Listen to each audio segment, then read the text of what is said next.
Abu Nasr Muhammad ibn Muhammad Tarхан ibn Узлах Аль-Фараби ат-Турки.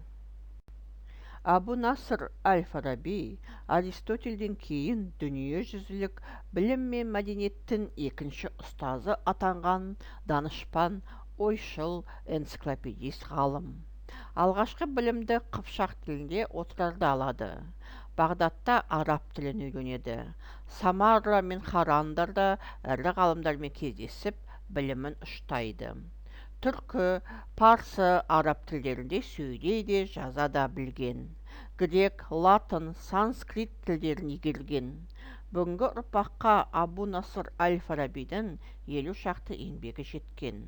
Альмагистке түсініктеме, геометриялық сызықтар жасаудың әдістері, астрология, китап аль-Мусика аль-Кабир және тағы басқа еңбектері.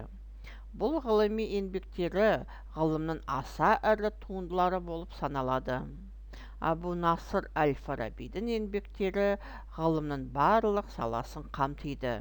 Оның аясы кен. Абу Наср аль-Фараби – гений, мыслитель, ученый, энциклопедист, признан вторым авторитетом во всемирной культуре после Аристотеля. Первоначальное образование он получил в Отраде на кыпчакском языке, древний казахский язык. В Багдаде изучил арабский язык. Встречаясь с крупнейшими учеными в Самаре и Харанде, он пополняет свои знания. Хорошо владел и писал на тюркском, персидском, арабском языках. Также владел греческим, латинским, санскритским языками. До нынешнего поколения дошли около 50 трудов Абу Насра аль-Фараби.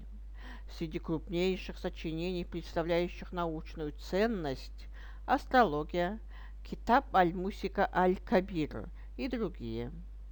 Труды Абу Насра аль-Фараби охватывают все сферы науки, их горизонты беспредельные. Аль-Фараби признан во всем мире как выдающийся мыслитель древности. Его философские и мировоззренческие идеи лежат в основе современной физики, астрономии, лингвистики, истории, философии, естествознания и другого. Аль-Фараби был назван Аристотелем Востока и стал одной из ярких звезд мировой культуры.